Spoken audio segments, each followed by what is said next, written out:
announcer Thomas Triber. And now, ladies and gentlemen, the time has arrived for Inside Boxing Weekly. So here are your hosts, Mike Goodpaster, John Einrinhofer, and Jeremiah Preisser on the Grueling Truth Sports Network. Welcome, everybody, to Inside Boxing Weekly on the Grueling Truth Sports Network. And the time has truly arrived, as Thomas Triber would say. Hopefully he didn't, copyright that and now get hit with a lawsuit. I'm your host, Mike Goodpaster, and we are brought to you by the Retired Boxers Foundation, so make sure you check them out, Jackie Richardson and Alex Ramos on Facebook. I want to introduce my co-host. First up, Jeremiah Preisser. Good evening, all. I'm excited to be on. Let's talk some boxing, fellas. And, of course, last but not least, our resident attorney for any time Jeremiah gets in trouble for saying something bad on air, John Einrinhofer. Mike, good to be here. Saturday was definitely chock full of fights, so we do have a lot to talk about in that respect. Yeah, we just don't have anything to preview because they used them all up this last week. Right. We'll start off with the PBC card. Marcus Brown, Lenin Castillo. Brown wins by unanimous decision, relatively easy, 98-91, 97-92, 98-91. What was your take on Brown's performance, John? Well, I have liked Brown, Mike, and I know you have as well. I know Jeremiah hasn't quite been as high on him. This was not a good performance by Brown.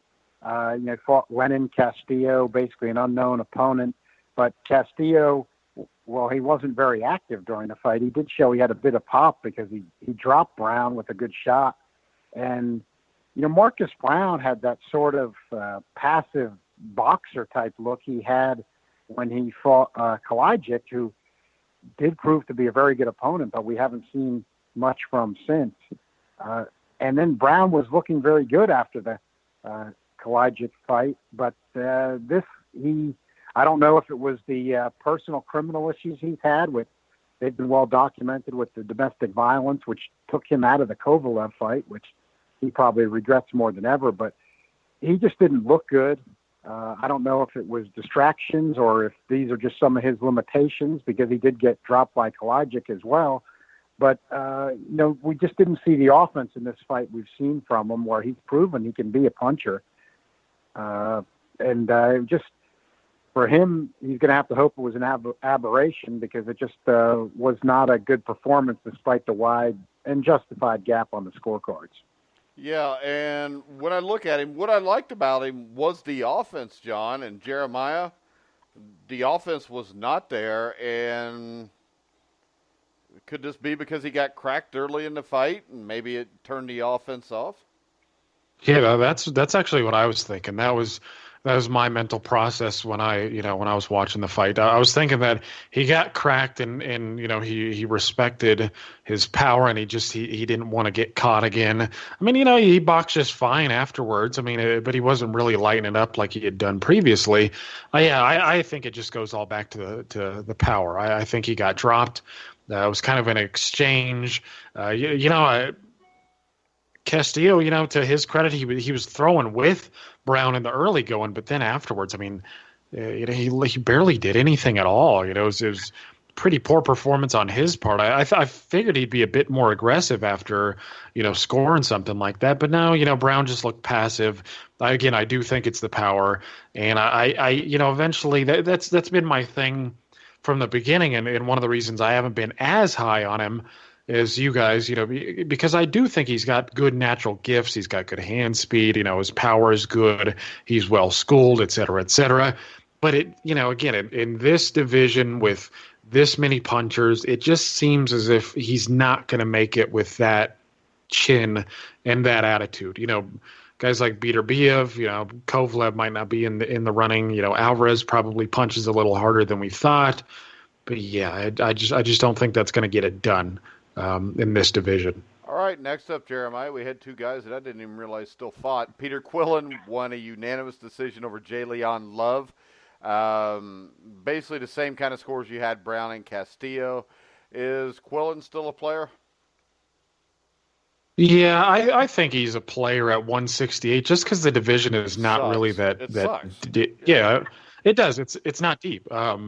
He can. Well, and not only that, he went on record after the fight saying that he wouldn't fight his friends. So he's targeting the British guys like George Groves or whoever wins the World Boxing Super Series tournament. That's all good and well.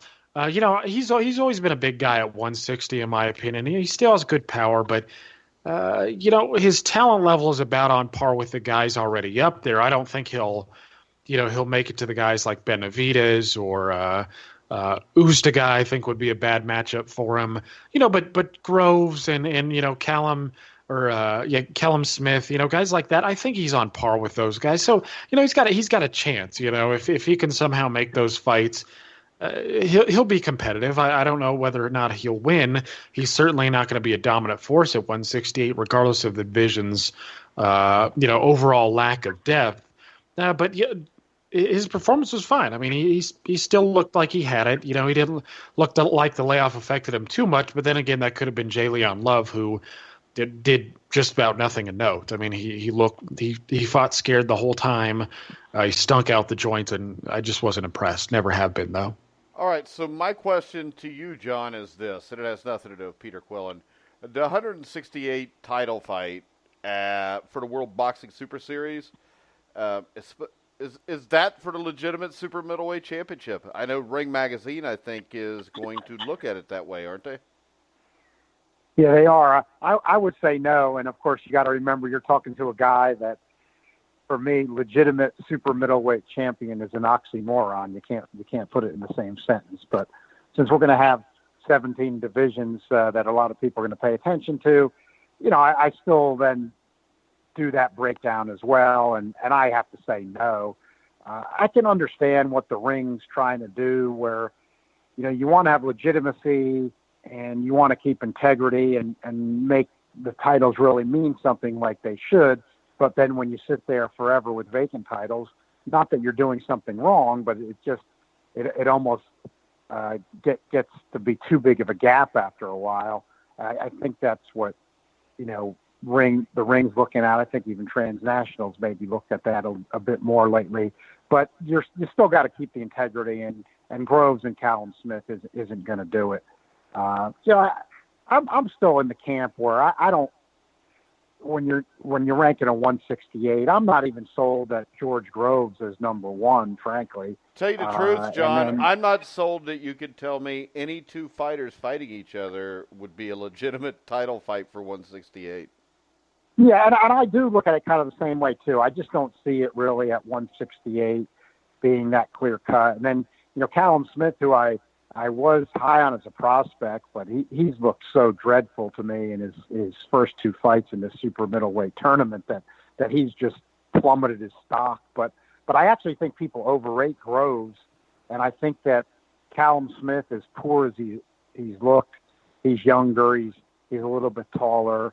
I don't think their fight will necessarily be a barn burner or be something of technical brilliance, but I can still see Callum Smith maybe doing enough to eke out a razor-thin decision in that fight or something. But, people, when you rank 168 as division, Callum Smith's coming in around 8. I mean, how's he in for the title fight for 168 at this point? Doesn't make any sense, but I agree with Jeremiah. Peter Quillen showed enough of what he was that in this division, he's in there. He'll make some interesting fights. No reason to be down on him being in this if he's going to remain active. And Jay Leon Love, who I also was never that high on, just really disqualified himself from anything. Understand how dangerous boxing is and how difficult it is, but it's a professional business, and he just gave the impression of a guy that was just didn't even want to be in the ring. So we really, as a boxing fan, you really don't want to see him in any kind of televised fight unless he were to prove something. It's happened before occasionally in boxing. I'm certainly not going to predict it, but we don't want him just stuck on a card on TV again somewhere, be it on Showtime or PBC, anywhere else, after that type of a performance. All right, next up, go ahead. I was just going to say we might, just because I think Jalen Love, he seems to be one of the Mayweather favorites. That's why he's actually on television. And guys like Mickey Bay, who are under his wing, haven't fought for 2 years or whatever it is. It's just bad promotion there. I want to make a quick point about the Ring magazine and the title thing that they're doing. What Douglas Fisher said was, I think, if I'm not mistaken, Smith is number 3 for the Ring, but I think he's number 6 or 7 for Transnational. What Douglas Fisher's rationale is for making that, for the Ring Championship is by saying he's rewarding people for taking risk. He's not high on the fact that Gilberto Ramirez had, sat out the WBSS tournament. And again, that's the rationale. I can understand it. It makes some sense. A lot of people are happy with that decision, but they're not the number 1 and 2 guys. I'm willing to accept Groves as the number 1 guy just because he's taken the risk. He's overcome all the fighters so far. His resume is a bit better and deeper than just about anyone in the division. But yeah, I just can't get on board with that being for a linear championship. All right. Once again, Luis Collazo rears his head again at trying to become a player again, John, at the welterweight division. Fought Bryant Perella, won a majority decision. Is this just maybe, what is this? Collazo seems like he's been fighting since like the 1980s. Yeah, as time's gone by, when I was watching the fight and they reminded me, which I knew, but that, he was in with Ricky Hatton. It reminded you that, time's gone by and Collazo's still there. But for a 37-year-old welterweight, the guy's beat 2 good young fighters in a row in his big upset KO of Sammy Vasquez, which was televised, and he fought great. And then, he beat Bryant Perella, who, I got to admit I really liked as a prospect going into the Ugas fight. Ugas, really hit him with some good shots and taken him out. And he didn't look the same when he came back after that in his 1 win, and he didn't look the same against Collazo. So it's kind of too bad for Perella. But I think Perella was trying, but what's amazing for Collazo at 37, a guy who came up wasn't much of a puncher, and then showed here and there he's got some pop. Took out Victor Ortiz, who doesn't have the best chin and resiliency, but he stopped him, and then he stopped Vasquez. First time Vasquez got stopped, and he had only 1 close loss before that, and. He's had some other good fights where he's punched with authority, and he was doing it against Perella. He hurt Perella later on in the fight. And, what really was the downfall for, Bryant Perella in this fight was that, he's a big guy who does have punching power, and, he just could not set his feet and stand with Collazo at all from the opening bell till the fight finished, when he was hanging on at the end. And for a guy with his size and his power to not ever be able to stand with Collazo, that really just was not a good sign for him. It wasn't a good sign for him in that fight, and it's not a good sign for him going on in the future, because it doesn't look to me like he catches very well either. So I just think that if Perella can't bring the heat, the power, and he doesn't take the best shot, it doesn't look like he's going to he's certainly not going to live up to the expectations I and a lot of people had for him. And, he can certainly go on with his career. He's lost to 2 good fighters in Ugas and Collazo. We have to give him that. Those guys have proved that they're still fighting well, but it's going to be a tough road to hoe for him in the future. So my question to you, Jeremiah, being a PBC fighter, not a lot of depth for Errol Spence and Terrence Crawford to fight, maybe. Does Collazo get a title shot? Well, with Andre Berto getting a decision and Collazo getting a decision, I wouldn't be surprised if either one of those. How about Berto versus Collazo? It'd probably be an entertaining fight. Well, they actually fought before. I was going to say that. I think what I'd prefer, because that was when Berto was at his best and Collazo gave him all he could handle. I mean, Collazo is like, he's like boxing's Jason, he just keeps coming back. I mean, he's beaten by Hatton in a real close fight, and he hurt Hatton, he lost clearly to Mosley, fought closely with Berto, Had a few losses here. It hurt Keith Thurman to the body. Didn't even know he was stopped. He hurt Keith Thurman. I mean, the dude's a good fighter. I mean, he's already had a couple of shots at a trinket in the past. And in fact, he used to own one. That's the one, Ricky Hatton took off of him. But I would rather see Collazo versus Berto number 2 than, watch Collazo or Berto take on Errol Spence. I think PBC has enough, especially with Sean Porter and Danny Garcia coming up. I think they've got enough to put him in there with. But I'm thinking of a number of these guys, actually, and we'll get to this fight too. But, Sergey Lipinets, maybe he's 147 and he's a PBC guy. Any three of those guys are potential customers for him, and I wouldn't be surprised. But, good to Collazo. I mean, the dude's been doing it a long time. He's crafty. He's got pop. He's a solid fighter, man. I like him. All right, the next up we had Andre Berto beat Devin Alexander. Split decision, 12-round fight. Number one, do you agree with the decision, Jeremiah? And same question, are they going to feed Berto to one of these young guys? Yeah, I don't know what it is with Berto. I think he's real tight with Al Heyman, to be honest with you. I haven't heard that from anybody. I don't know if there's any truth to that, but it just seems that way because he keeps he keeps remaining relevant. And to me, it seems like he should have faded away a long time ago because we knew what his true level was after he lost to Victor Ortiz in the first fight. And then, he was struggling a little bit with Jan Savek and, the fight I talked about already where he got a close one against Collazo and then he got knocked off and beat up by Guerrero. He just keeps popping up a bit like Collazo, but I actually think Collazo is more of a hard knock fighter where, he earns his keep and, they put him in with whomever and he takes it on. I actually thought Devon Alexander won the fight. I thought he won clear enough. There were a good number of swing rounds, like 4 and 5, I think were pretty close. But I just thought Devon Alexander was a bit busier. I thought he was a little bit sharper. He looked more comfortable in there. Berto, and part of that was probably the referee in the early going, but, Berto looked frustrated. And I understood, because Devon Alexander, he was doing quite a bit of holding and Berto was getting blamed for it. But yeah, I just, Alexander was doing a fairly good job. I mean, the fight was it wasn't sloppy in the sense that the guys, were punching, in a windmill fashion or anything like that. You could tell that both guys are quality operators and they've been doing it a while. But it just, there was a lot of, missing or a lot of partial blows that were landing. It didn't seem like the guys were really getting good distance down. So you didn't see a lot of clean, hard blows landed. But yeah, just in my opinion, I thought Alexander was busier. He was working behind the jab pretty well.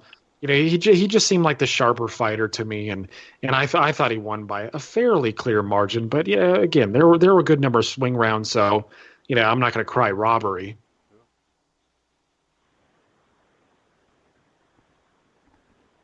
All right, guys. We go to Jew.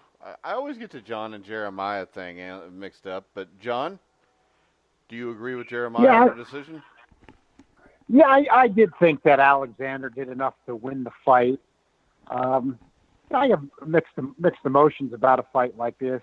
I assume with what PBC's got to give to Showtime and what dollars they're putting into boxing, the politics behind the scenes, that this is why you're getting Devin Alexander 2 network Fox fights in a row, and we've had Berto and Ortiz on there, guys that at least within the boxing community have a little bit of names.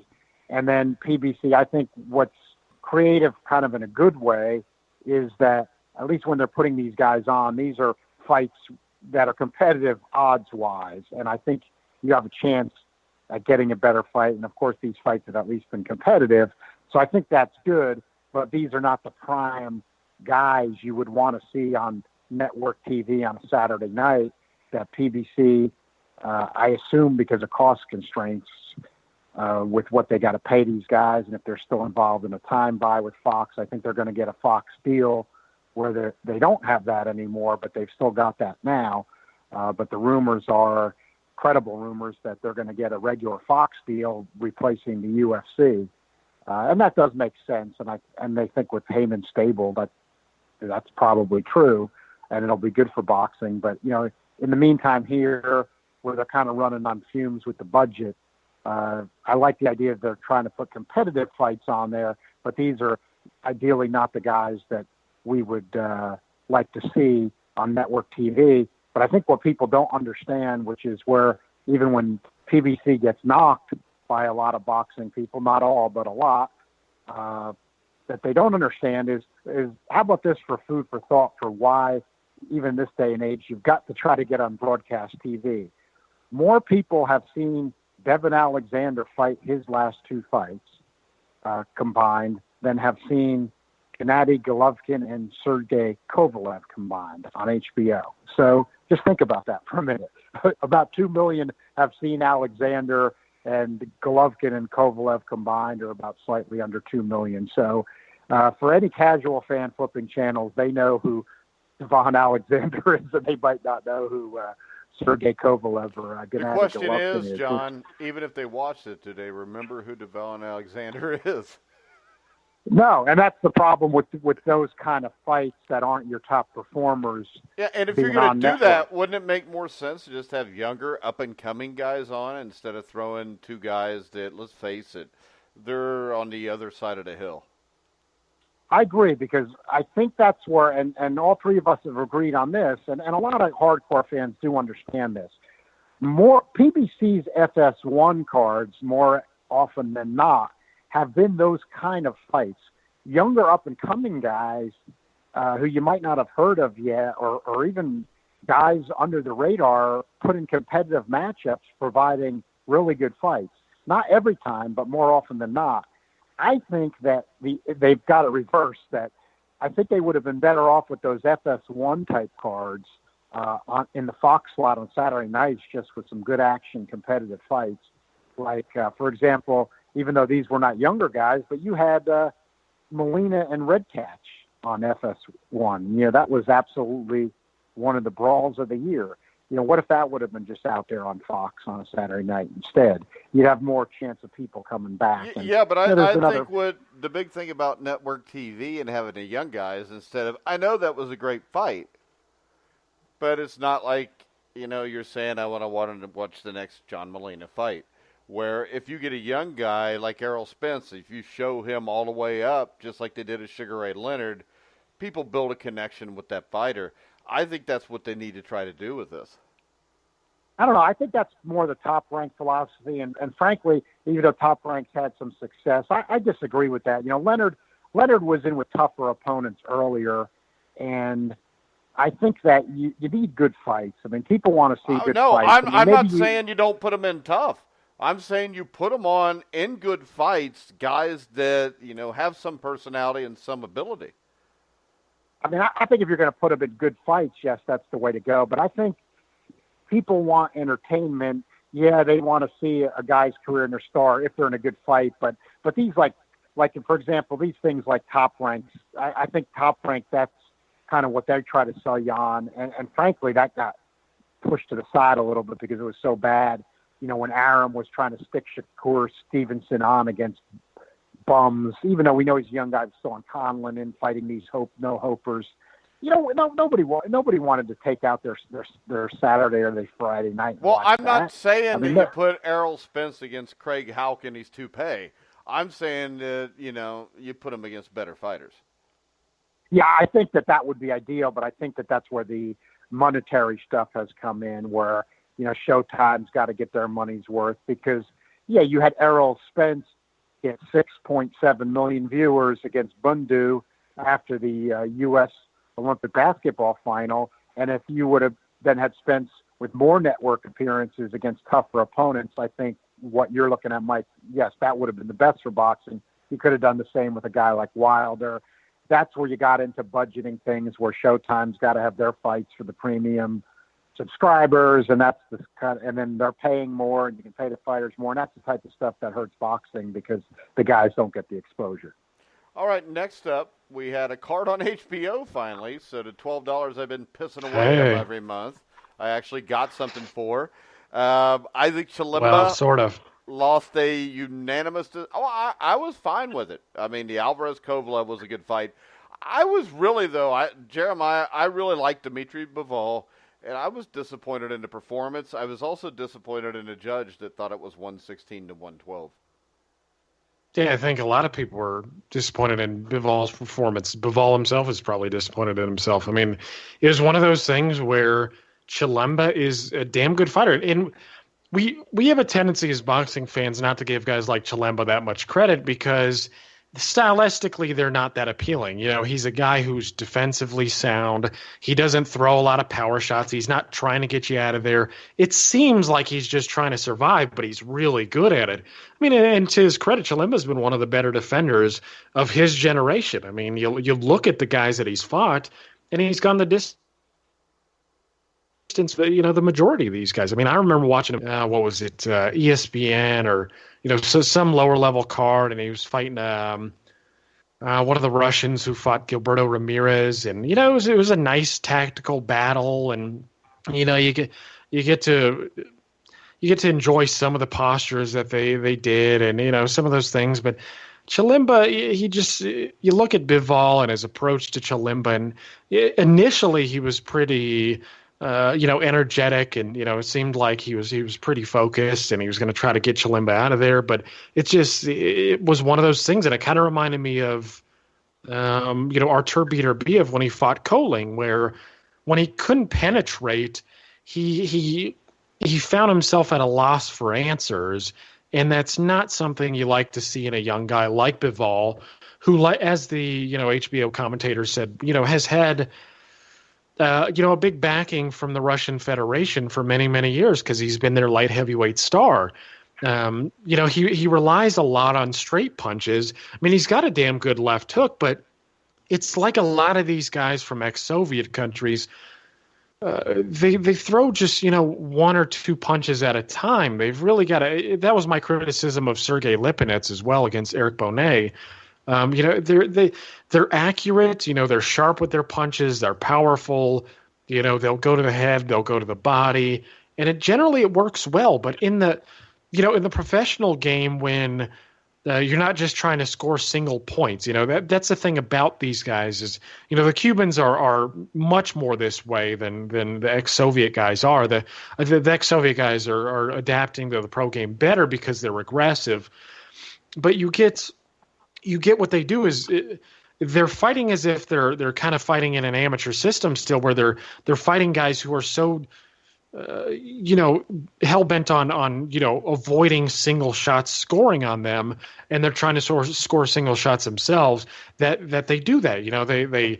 They pop one, they pop two. It's not like there's not a lot of combination punching there, and you got to learn to open up.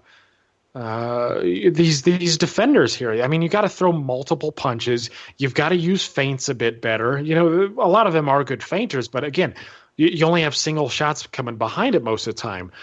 But yeah, they just got to throw combinations more. You got to bang to the body. Beterbiev was doing much of that. Bivol should have done more to the body. He threw a couple straight right hands to the body that I thought were in the right direction. I thought it was a smart thing to do, but yeah, he couldn't unlock Chilemba, and he just, seemed content on taking a decision. And it's not what you want to see from an up-and-comer like Bivol, who a lot of people were hyping up as, maybe the potential best in the division. But he got in 12 rounds, and hopefully he learned something from it. And I'm not going to discredit, what he's doing or where he's going to go from here, because even Kovalev looked a bit pedestrian against Chilemba, but he went on to do what he did against Andre Ward in the first fight, arguably beat him. So I'm not going to get too down on him, but it wasn't a good performance. All right, John, what was your take on Bivol? I was disappointed in the performance. I thought it was kind of analogous to what Marcus Brown did against Castillo, although Marcus Brown got dropped, and Bivol never was in any kind of danger like that or anything. I think that what's disappointing for me was, he clearly won the fight, but I really believe in his power, and that didn't change for me when he was fighting Chilemba. But for a guy with his power, which I believe is for real, and I'm totally convinced that even after this fight, for him to pull back and box against a guy like Chilemba who doesn't have any power, that's what really disappointed me. Was, he was just content to then edge out some rounds after that and go box or and go the full distance, not even use the power that he does possess to try to press for a stoppage. That was really disappointing. When the fight first ended, I was tempted to maybe go overboard on getting down on him, but then I kind of thought it over more. And Chilemba's difficult enough. He did get stopped by Kovalev, though. The HBO guys conveniently, their analysis, frankly, is just getting worse and worse. I used to not have that problem with HBO, but it's just getting worse and worse every time. You really can't ignore it anymore. Not that we were, or a lot of other people weren't, but it's just awful. And they just intentionally ignored the fact that Kovalev had stopped Chilemba. So, they were, going into this like nobody stops this guy. And like Jeremiah said, it's not that it's been a problem in his career, and he's been very difficult. Just a couple of years ago, saw him shut down Lopichin, a prospect I liked a lot who was undefeated, and Chilemba did do a masterful boxing job on him, totally frustrated him. So, it shows you that Bivol didn't reach any of those kinds of dangers or anything like that. But, Kovalev a very good fighter too, and he's certainly in this mix, and he stopped Chilemba, and we have to look at that. So, Bivol was not able to do that, a little disappointing, but I think we'll be, of course, discussing the Kovalev fight coming up, but I think with everything the way it's shaken down, I think for myself now, Bivol still definitely is a threat for the top, like Jeremiah said, if he's not there already. I think I'm not going to count out Kovalev.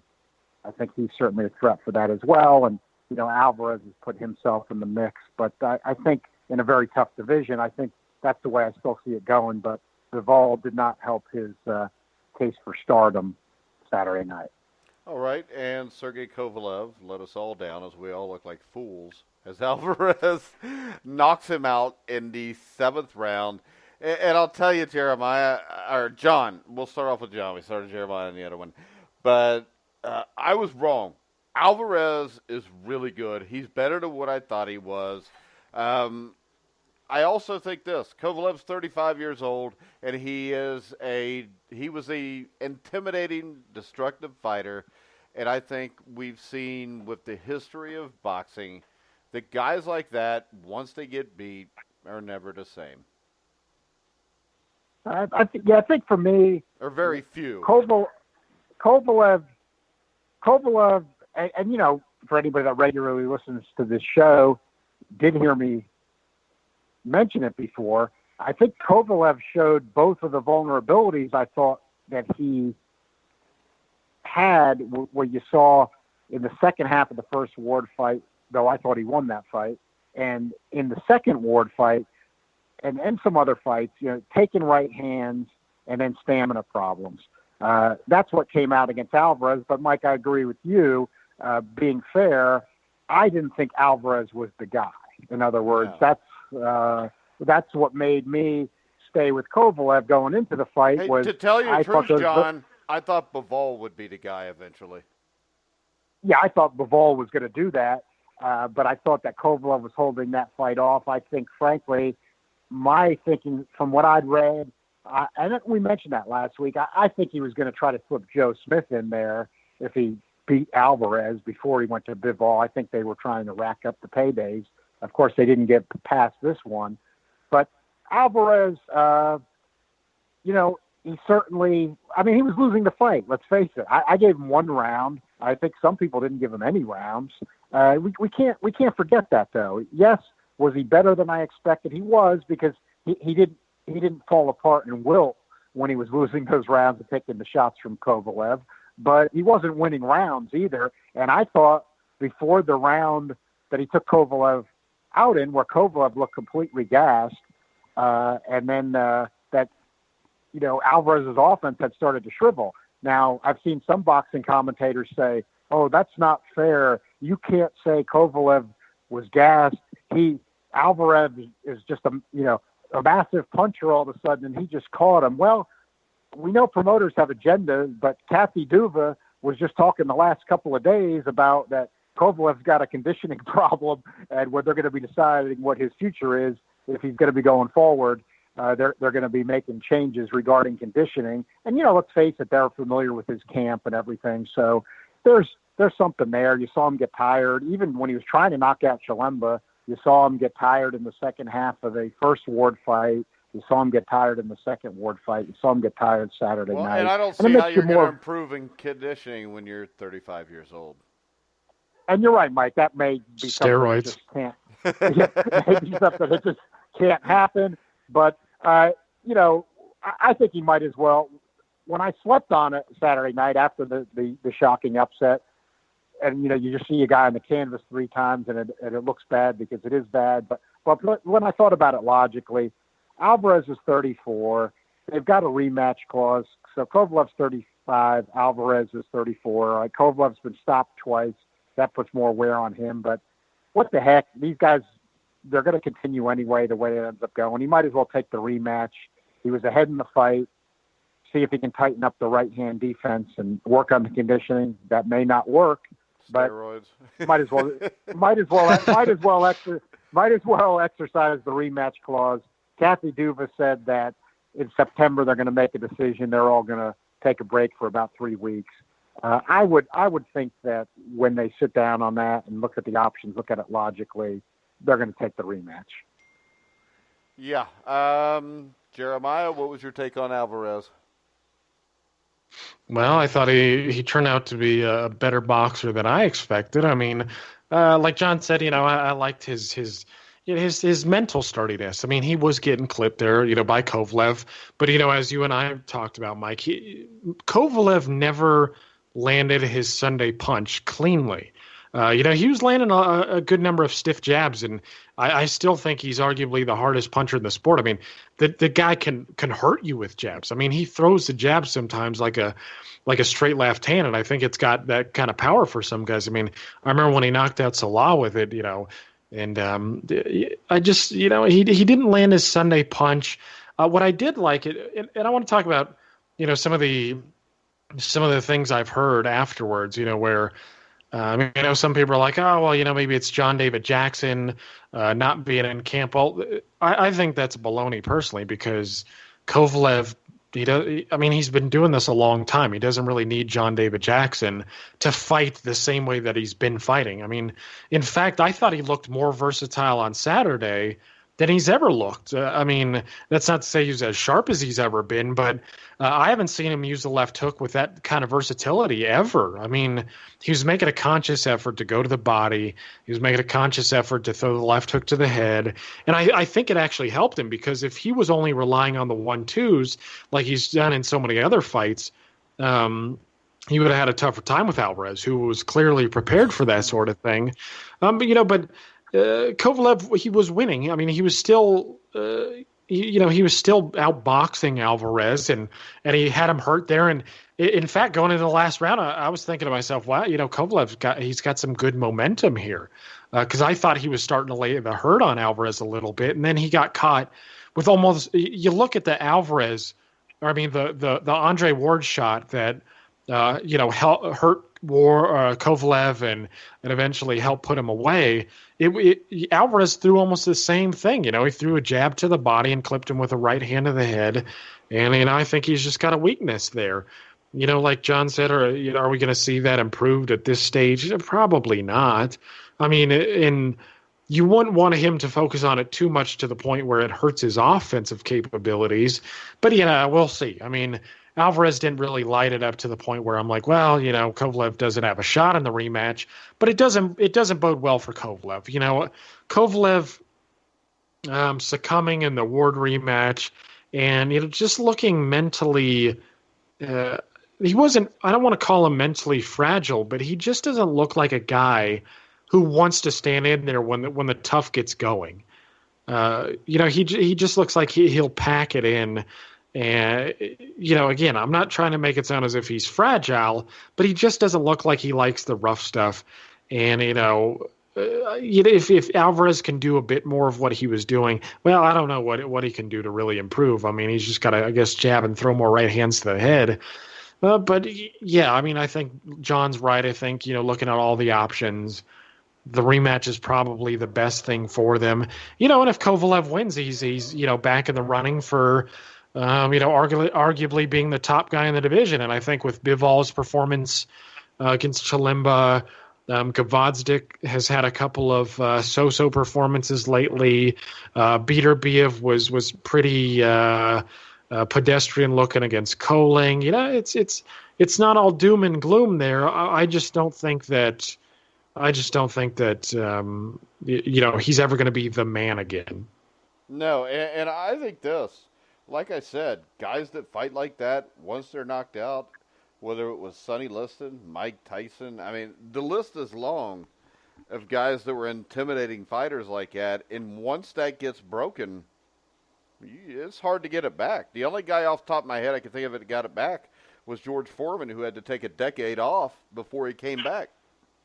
Yeah, he needed religious reformation, and he took a long time off, and just again he had to renew himself spiritually and physically. But yeah, it's not often that you see it. All right. Well, remember Foreman proved he had that heart though, because he came back against Lyle, and they had one of the greatest heavyweight fights of all time, where he had to show tremendous heart, where he had to bounce up off the deck twice to come back and get a stoppage. But you also had the loss to Jimmy Young, and I don't think Kovalev's necessarily a hurt thing. I think he's not in the greatest shape in the world for whatever case it is. When you watch him, even like you said against Chilemba a few years ago, and maybe that's when he started to get old, but when you watch him, he gets gassed. Yeah, he gets gassed, and you got to watch too. Is again, this is where people I think do a wrong interpretation. A lot of people wanted to say on Twitter that night and the next morning that because Alvarez scored this knockout that I told you he was a bigger puncher than you thought, even though his KO percentage is very low. Let's face it, we also know in boxing, when you watch it long enough, that people don't generally start punching a lot harder. Andre Ward's got a low KO percentage, and Elidier Alvarez has a low KO percentage, and they both stopped Sergey Kovalev. Yeah. That does not say something good about Kovalev's chin and or conditioning. I think it's just doesn't mean that. I don't know why, when you're a Russian, you can't get high-quality steroids. I mean, pharmaceuticals should be a big part of this. Yeah, I mean, this is state-sponsored stuff. I mean, all you got to do is walk into a pharmacy, and they'll hand you whatever you want, especially if you got Kovalev's money. But back to the conditioning thing, I think you guys are onto something, because when you watched Kovalev fight Alvarez, there were a lot of times when he wanted to give chase, And he didn't. Yeah, he didn't. He would take a step back and go back to the center of the ring and recuperate. I mean, it's just not a good look for him. But maybe that actually speaks to, maybe that's a good thing in a sense, because maybe Kovalev is not a steroid user. I don't know what sort of drug testing they use for this fight, but maybe it shows that he is doing this naturally, and he's fading naturally, so he can't hang with younger men. I don't know. Yeah, he's been training in the U.S. You got to give him credit there. Not that there's never been an American busted for PED use. We know there's been plenty, but let's face it, it's not like it is in Russia or some of the ex-Soviet areas. And remember, Povetkin refused to come to the United States to train with Teddy Atlas when Teddy Atlas was working with him. Yeah, but come on. Have you seen the way Teddy Atlas trains people? You can't think that's just because of steroids he didn't want to come over here. Teddy Atlas is kind of a pain in the ass. It was interesting though that Povetkin would never explain, but he would not leave Russia to train in the United States. We know Kovalev's been training here a lot. Golovkin has trained here a lot. It just may be something to think about a little bit there. One thing I thought was a bit interesting, I was curious then when I saw that there was this rematch clause. So I tweeted Johnny Wilds, the boxing odds guru guy, and I said, if there's an immediate rematch between Alvarez and Kovalev, what would the odds be? And he said that he thought Alvarez would be about a -180 favorite, which is close to even money. So we're speculating about how this might play out. that's a good educated opinion then on that. It's 50-50. Yeah, it's going to end up. If he's got to Right. get him in the first 6 rounds. If he doesn't, Alvarez is Right. going to get him. Yeah, probably right. So now Kovalev has turned into like the George Foreman of the early 1970s. Yeah, I mean, there's some signs of that type of a thing. So if it's close to even money, that's a good fight for HBO. Let's face it, I think it's better, even though Bivol didn't look as good as he has. Where I'm going to, and the odds makers might disagree with me, but I'm not ready to say that Alvarez is even money against Bivol. I don't think the odds makers would do that either, but I see people saying that already. I don't think that that's a 50-50 fight, even with Bivol not performing as well. I think that he might very well be able to do to Alvarez what he did to Barrera, and I don't think Alvarez would be too anxious for that. So why not, from his perspective, welcome the Kovalev rematch, and what other options does Kovalev have that are good? If he's going to fight lesser guys, he's not going to make as much money, and we're all going to have the same questions. If he blows away an O'Hope, so what? He's not getting tested stamina-wise. So this might be, he's fighting a guy that's 34. He's not fighting a young stud. So he might as well take the rematch. All right. We got nothing to talk about. So we're going to talk about the ESPN Top 10 pound-for-pound rankings today. It was brought to my attention by Jeremiah. Jeremiah, I think some of these guys could be on your casual Monday with what they picked.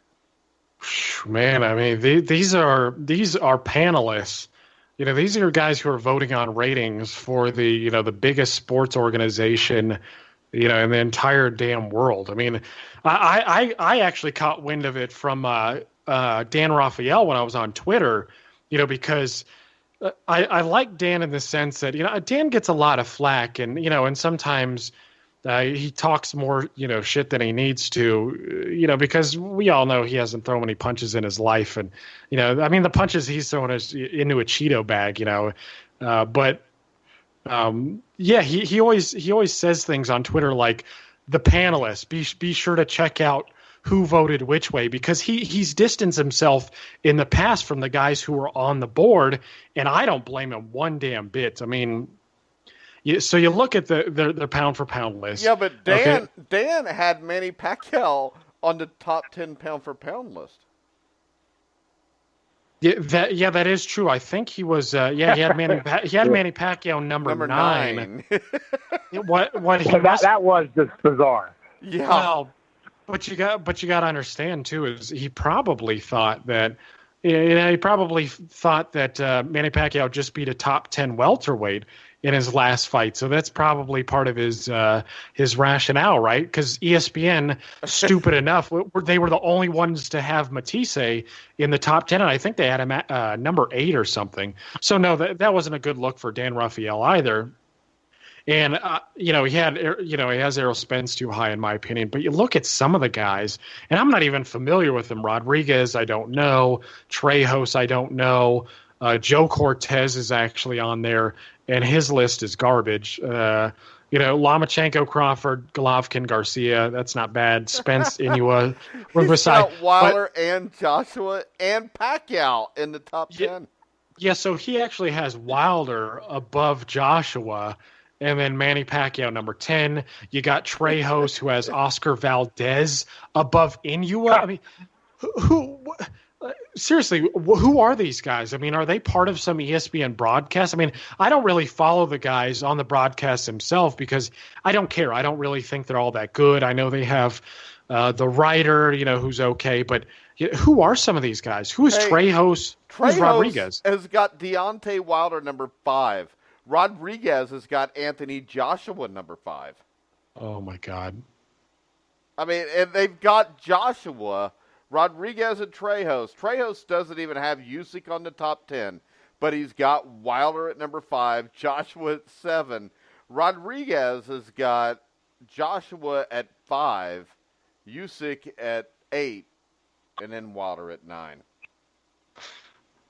And what do you think? Sor Rungvisai do to be dropped out of some people's top 10, and in most people he's somewhere between 7 and 10? I honestly don't know. I mean, you look at his resume, and it's better than just about anybody's. I mean, he knocked off the number one pound-for-pound guy, and then he stopped him clearly. I mean, the first fight was close. I understand that, but he still officially got the decision. And then he knocked out clearly, it was a beautiful stoppage. I mean, he showed there was no bones about it. He was the better man, knocked him out. And then he beats Estrada, who's been a borderline pound-for-pound guy ever since he fought Roman Gonzalez back in, 2011? I mean, come on, man. And not only that, I talked about that in the past where, he kind of got a raw deal against Quadras, where I thought he was winning the fight. I went back and watched it, and I thought he was winning the fight, and then they stopped it based on a cut. But what do you think? We know you like Wilder, John, but I don't think these are justified. How about this one, John? Get this. Pound for pound, correct me if I'm wrong, both of you, means that if everything was equal, one fighter would be better than the other. So, Trejos, who is an idiot, and if he's listening, you're an idiot. You can come on the show, and we can debate whether you're an idiot or not. But he has Deontay Wilder one spot ahead of Errol Spence. Yeah, I think there's for me a few different points in these things. One of the things, you're right, Mike, about what a pound for pound list is supposed to be. But I'll make a few general points about these things that stick out to me that I think are worth making. First of all, with the pound for pound list, it's supposed to be what you said, where all things being equal. It was an idea originally because the heavyweights have always been the glamour division in boxing, and whether people like it or not, they still pretty much always are going to be. It was an idea it goes back to when you had 8 weight divisions. It was an idea even when there's only 8 weight divisions to give some of the non-heavyweights more publicity, more recognition for their skills rather than people just paying attention to the heavyweights. Now, the thing is, traditionally then, pound for pound lists as they went on are almost kind of unfair for heavyweights because it wasn't really created with them in mind. And then also with all the divisions, especially nowadays, other guys can be moving up divisions, picking up belts, fighting different guys, and the heavyweights are just at heavyweight. There is nowhere else to move. They're just in that division and got to keep fighting the guys there. So I think it's always been a little bit biased against heavyweights. That's why should be people are gonna most heavyweights aren't skilled though, John. Especially today. And traditionally, they can rely more on their power and they're throwing less punches, but if they're going to be in there, I could see if maybe some people then they want to open it up to some heavyweights. But I think another point, what you're bringing out, that's a good point. I think you can look at this even more generally about people who are on the panel. I think where a lot of people in boxing and all sports do mistaken analysis about who knows what they're talking about and who doesn't is, let's say, for example, you're an ex-fighter who held a world title, but you don't follow boxing. That doesn't mean you know anything about making up a pound-for-pound list. That would be just like Joe Cortez, a referee. There could be literally people who just follow boxing more, watch every fight, read every article out there, have much more information than somebody who, just because they were involved in the game as an ex-referee or even a fighter who held a world title. Now, if it's a fighter who held a world title that, like, let's say you're a Regis Prograis, that's why a guy like that can be so interesting, or even a prime Mike Tyson, and you follow the sport, the history of the sport and the present-day sport, just like any other writer or commentator or historian that knows what they're talking about, you're going to know a lot. But when people just think, well, this guy is an ex-referee or this guy talks about boxing a little bit, they don't. That's why they don't know what they're talking about. They don't even follow the sport enough to know in depth who beat who and what's going on. So really, in that sense, their opinions are pretty much meaningless. Yeah. Yeah. Go ahead. No, I was gonna. Well, the worst thing actually, if you analyze these lists, is the people you would expect to know best didn't really produce all that good of a list either. I mean, you look at look at who's first. Teddy Atlas here. Okay, he had he has Errol Spence number 3 above Garcia, Golovkin, Inoue, Usyk. But his bottom 3 are Elider Alvarez now, Jermell Charlo, and Jermall Charlo, and he is the only one to give to give either one of those guys. Well, to give Jermell Charlo a vote. Okay, and then you look at Nigel Collins. His list is pretty solid too. He even includes Donnie Nietes, who, a lot of hardcore fans are happy about. I personally don't think he belongs. He's been around for a while, but I don't think about Dogbo either, though. What do you think about Isaac Dogbo? Yeah, but he put Isaac Dogbo number 10, and I just don't think winning a close fight against Magdaleno is enough to get you in.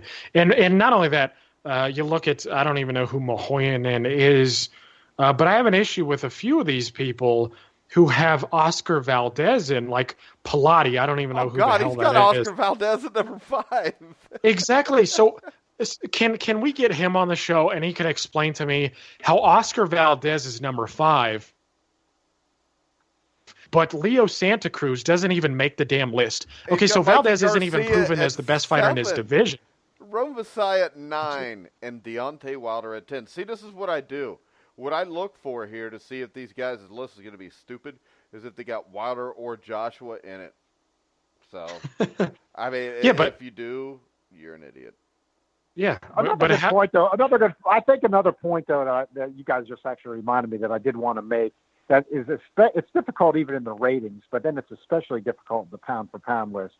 Is, I don't think it's a certainty that you got to go on resume. A good point is Manny Pacquiao.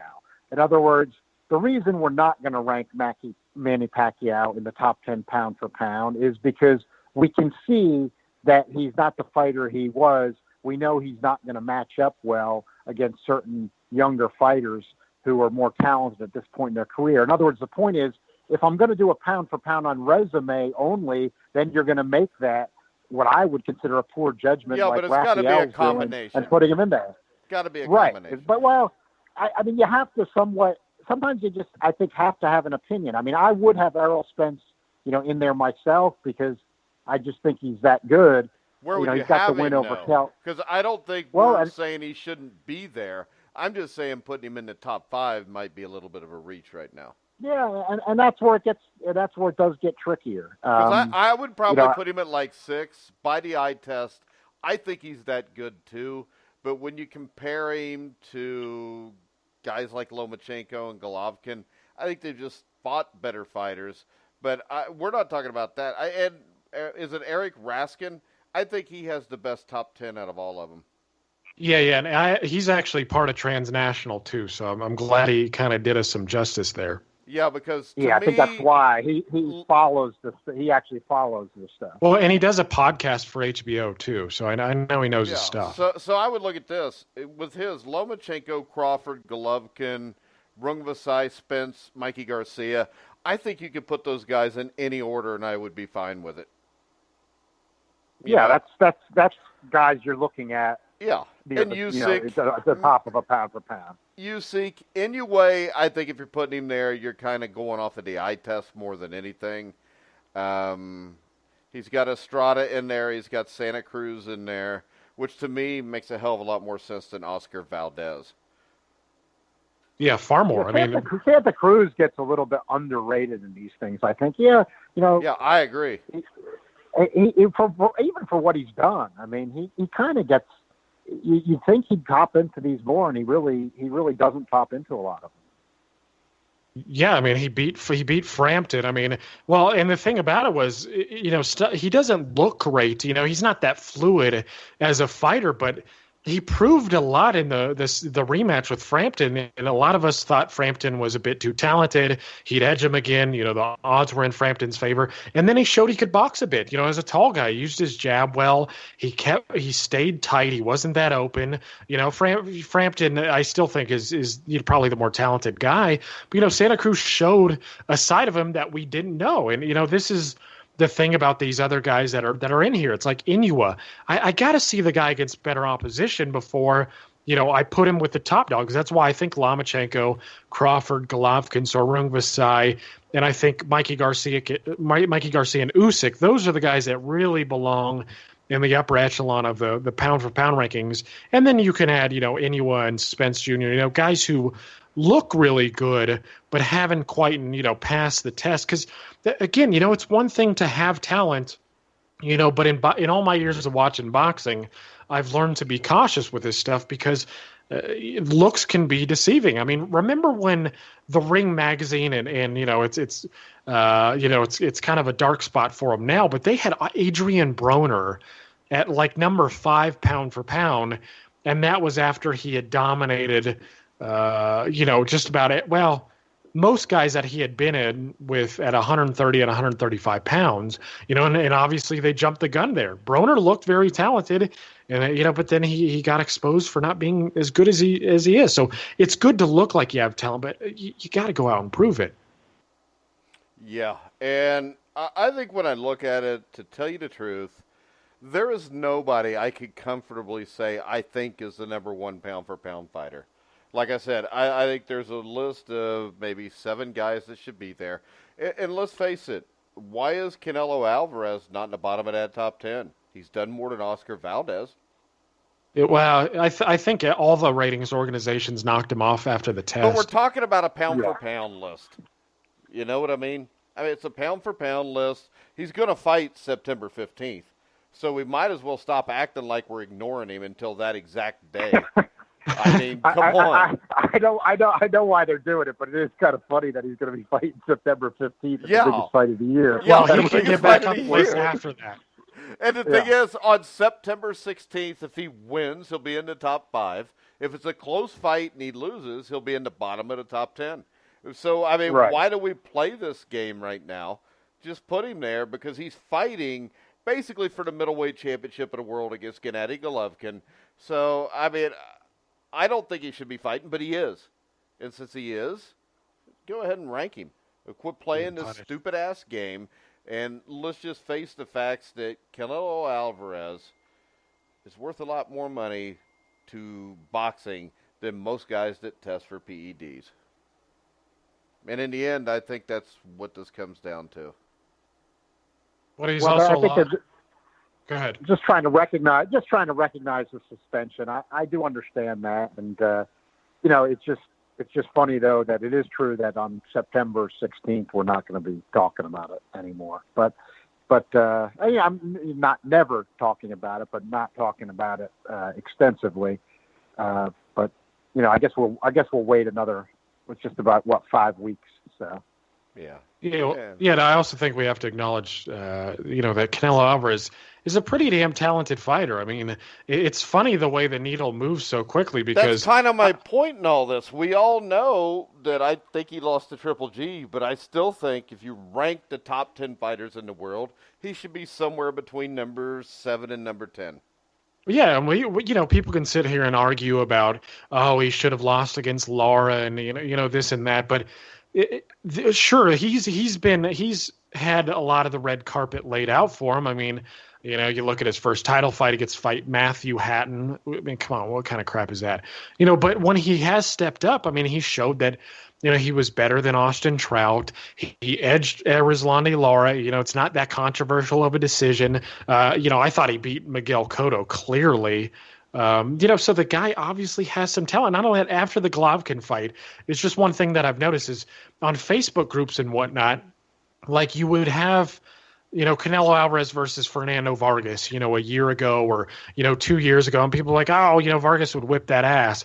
And, then after he shows that he could hang with Golovkin, I saw the same poll ran and now people believe that, at least from that group, that Alvarez would have beaten Vargas, and Vargas was a pretty damn good fighter. So the guy has a lot of talent. He's quick, he's sharp. The guy's good. We do have to acknowledge that. But and I think it reminded me of a good point just along those lines. Not just try to be relatively brief, but I think it's a good time to bring it up because I actually agree with you, Mike. And I've had to think of this, and I know the issues. I know Jeremiah.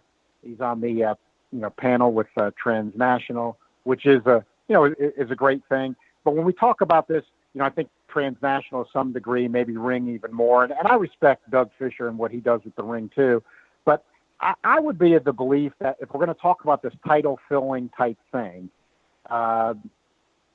Golovkin and Canelo should be for the middleweight title, on September 15th. And I would think there's also a pretty strong argument, if we're looking at the title filling type thing, that Deontay Wilder's really barely a number 2 behind Joshua.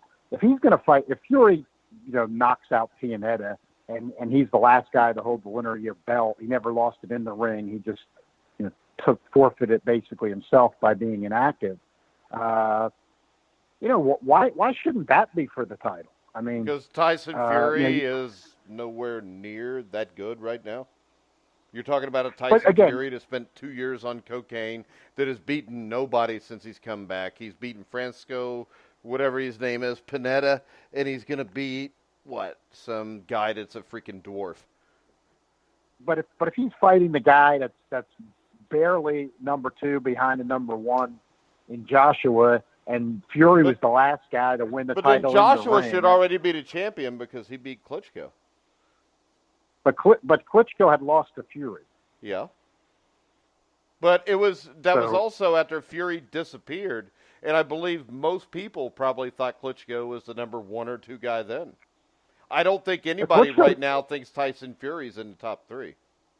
But Klitschko had been inactive for 17 months, so he was even out of the ratings. Well, but that's the thing with both these guys, though, isn't it? Fury was gone for 2.5 years. Well, see, Klitschko, took a long absence, and he wasn't even rated in any top 10 because of that absence. I mean, over time, especially with transnational, if you're a year inactive, you get bumped out. And then Fury, what are we really going to know?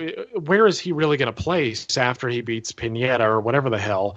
I mean, I know the ring made the decision to put him in at number 10. Transnational disagreed with that decision. Beating Seferi is not the mark of a top 10 guy, no matter how clear it was. And even then, Fury didn't look fantastic. Yeah, he may have been the last guy to hold it, but Fury's not going to be a top 5 guy after he beats Pineda. I mean, Pineda's been, past his best for many, many years. I mean, we're talking about he's beaten a top 50 guy. I mean, to me, you can't have either of those. If Fury, whoever wins Wilder and Fury, and they fight Joshua or the winner of Povetkin, Joshua, that to me has to make the championship. I don't think these, beaten guys who have had long layoffs is going to do it. I think it's more that Fury was the last guy to hold the linear belt. It's like, Holmes got recognition, when he beat a comebacking Ali who had been inactive. It's not ideal. I understand the argument that, Fury's not the number 2 guy, but if he comes, even if the wins are weak, he's the last guy to win it in the ring. He comes back with 2 wins. Hey, Joshua, he could have, fought Wilder, didn't get it put together. Wilder and Fury are going to fight. I could see an argument for that being worthy of filling the vacant title. I'm not saying that would even be the majority, but I just think in 2 traditional divisions, I think you got fights where I understand the controversy, I understand the arguments against it, but I just think it's worth raising the issue that you may want to take a good look at Golovkin and Canelo Alvarez being for the middleweight title, and Fury and Wilder if they're going to get at it as being for the linear heavyweight title. I think Golovkin and Canelo is for the middleweight title. Doesn't matter if it's recognized or not. And I think that Tyson Fury cannot fight for a title because, number 1, he's been a disgrace to the sport. He became the heavyweight champion of the world and then basically disappeared, ate himself, and snorted cocaine so much that he weighed like 5 million pounds. He's done nothing since then. And if he beats Francisco Pianetti, he'll still have done nothing. I mean, the only thing he did was make boxing a bigger joke by carrying the guy who was going to fight or pick him up and hold him in his arms, before the damn fight.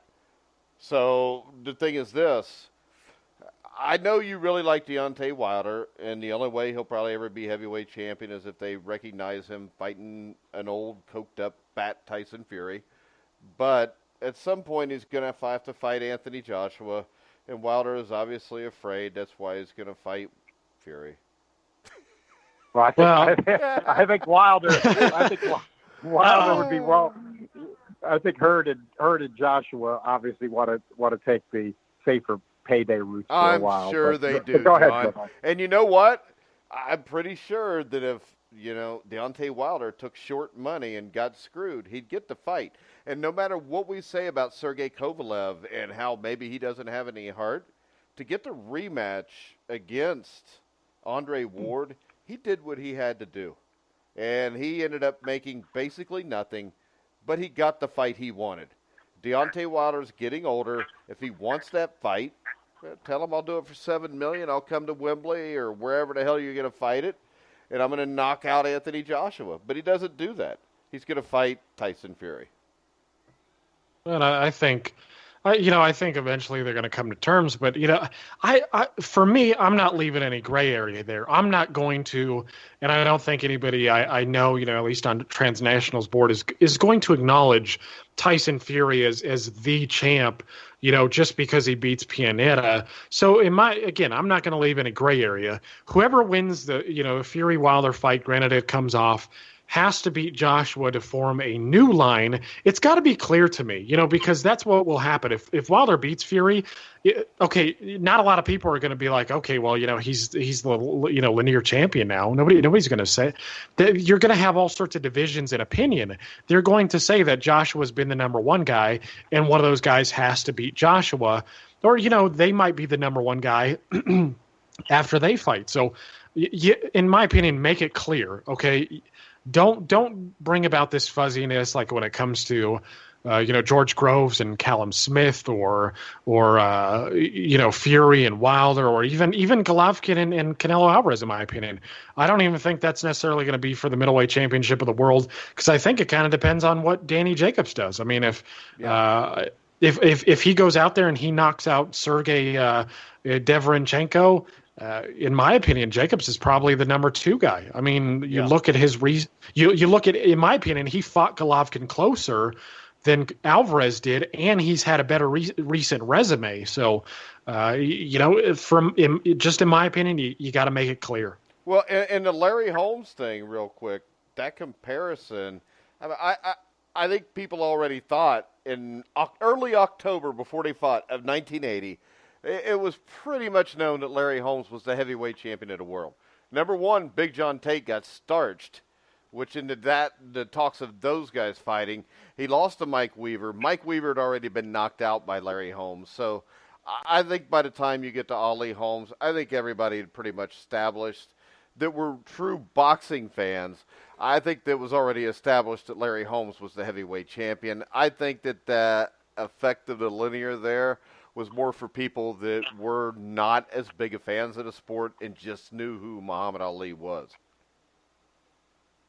Well, I think Holmes had the advantage there that, then it wasn't good that you had two belts of division but it was better than the 10 million belts of division you have now. And Holmes had just come off the Weaver victory. So when Weaver picked up the WBA belt against Tate, that certainly helped Holmes' stock, but there was still a bit of lack of clarity, on the lineage. Not with Ali Holmes though, because everybody knew. I mean, I was like 11 or 12 years old, loved Muhammad Ali, but I knew he was going to get his ass kicked.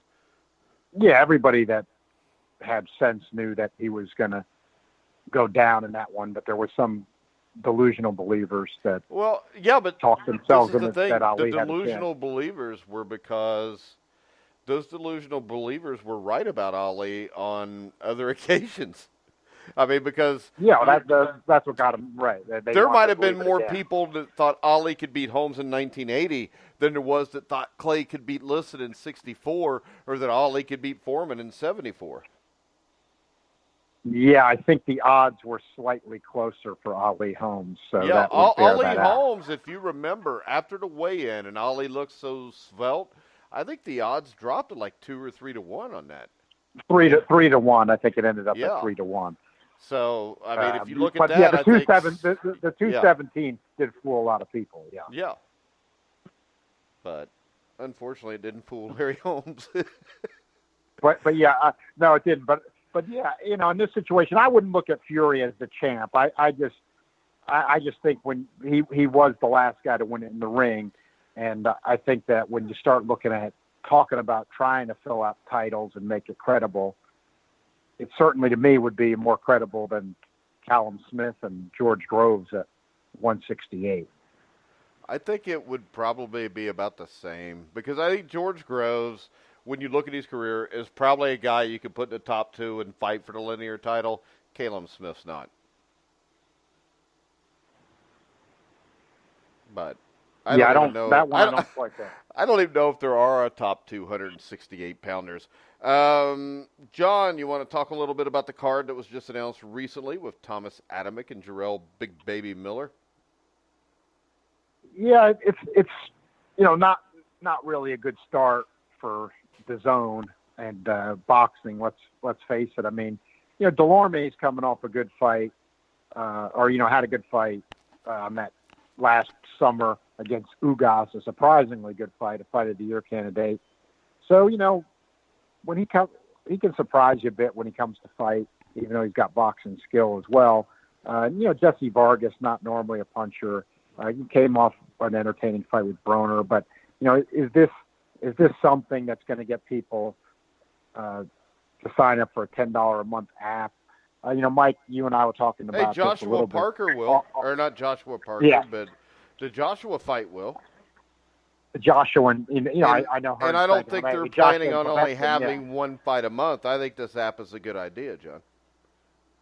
Well, I think the problem with these apps is we're kind of caught in a limbo right now. If cable TV had already gone by the wayside, and then we were sitting here maybe as boxing fans, and we weren't paying for our regular cable TV, and we were picking out apps a la carte that we were deciding we might sign up for, it might be a little bit better. But you know, we're in a point now where you're paying for your regular cable TV.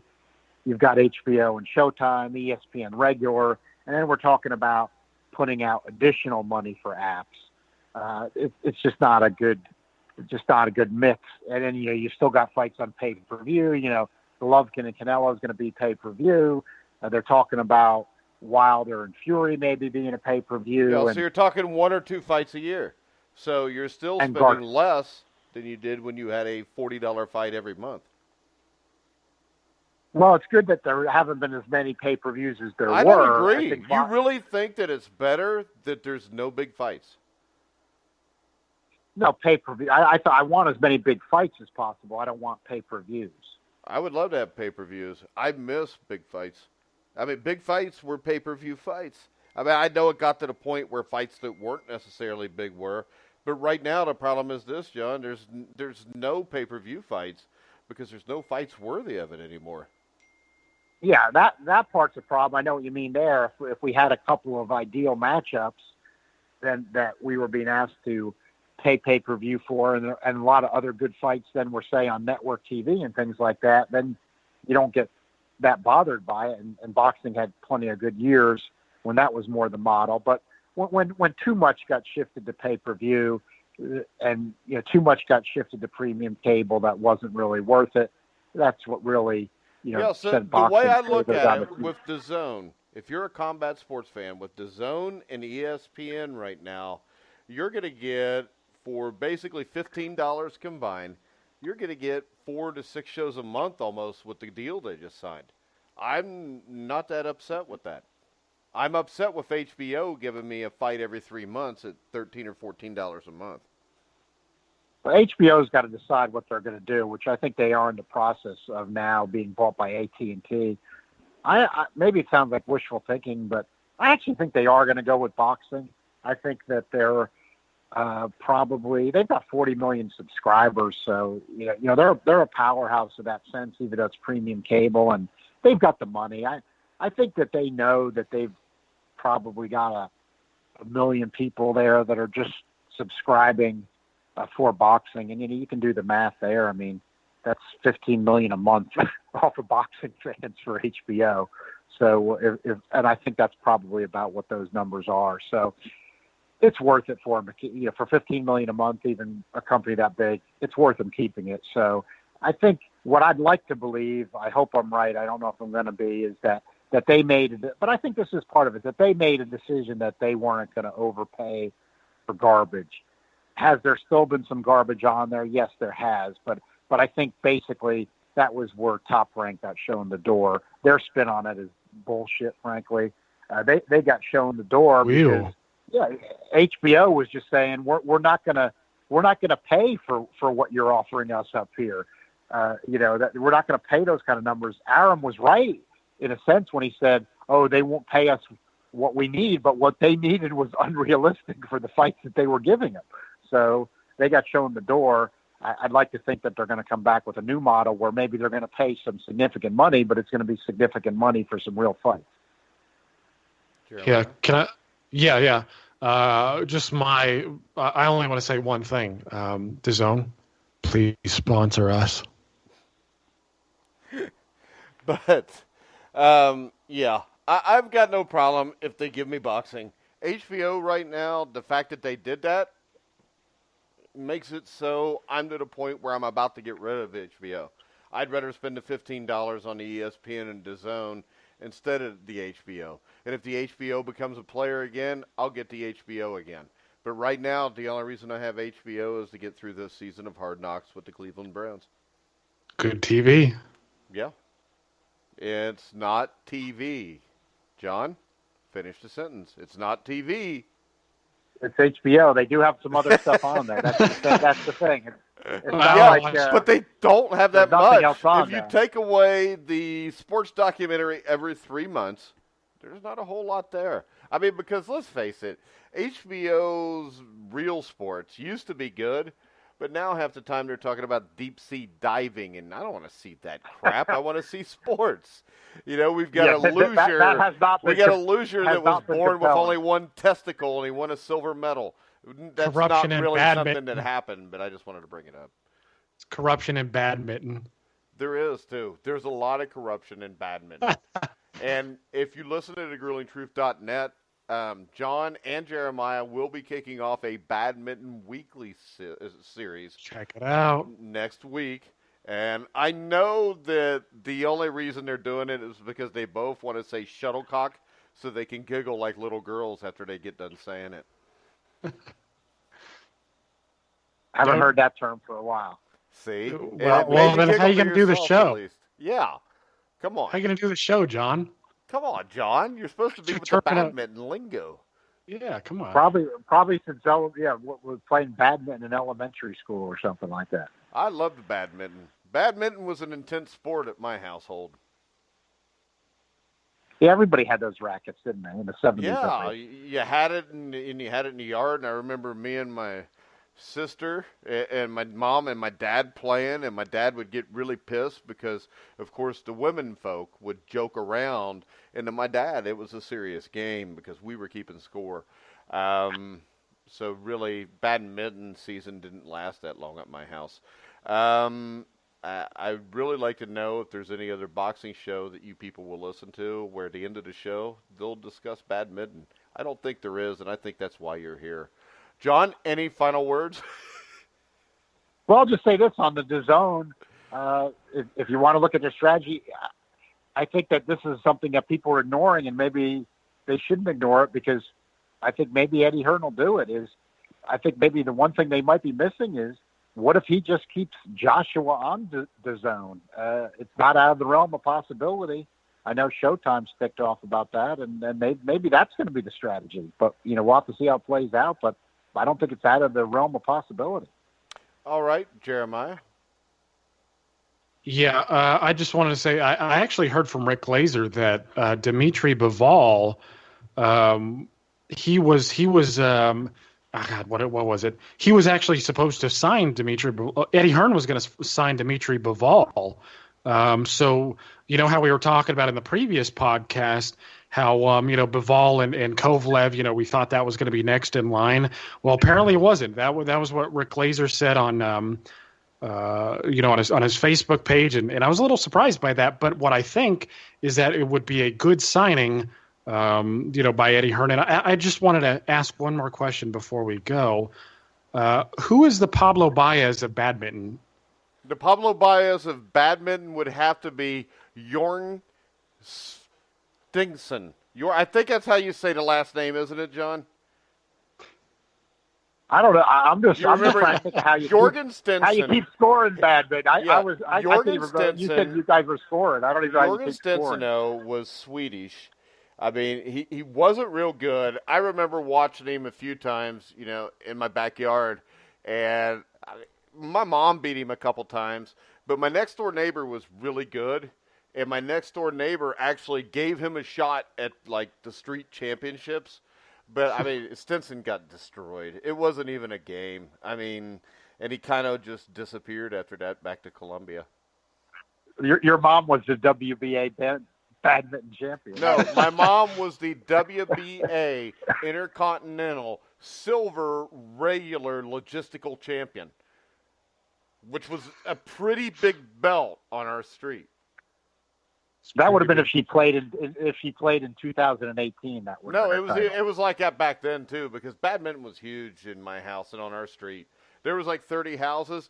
Everybody had a little a net and everything, and everybody walked around holding their shuttlecock and ready to play at a drop of a hat. That's intense.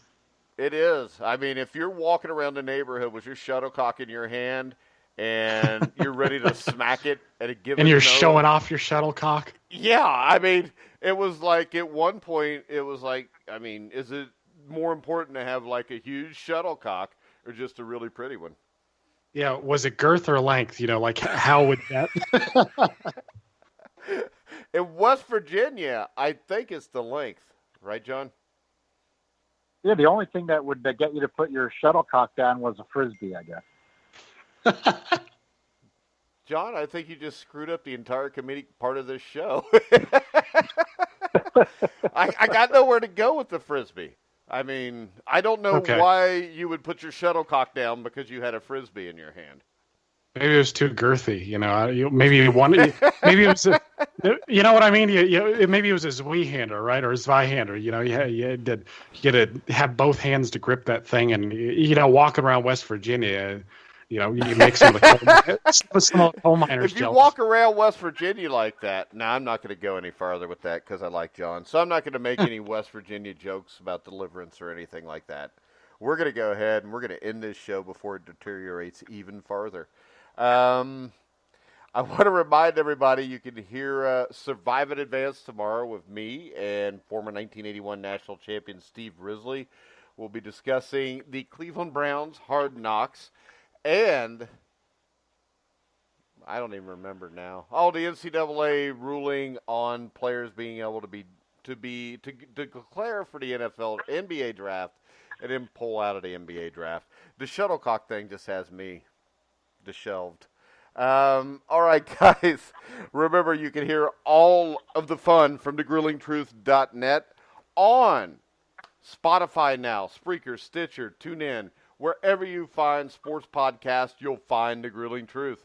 So for John Einrinhofer, Jeremiah Preisser, I'm Mike Goodpaster. You've been listening to The Grueling Truth, where the legends speak.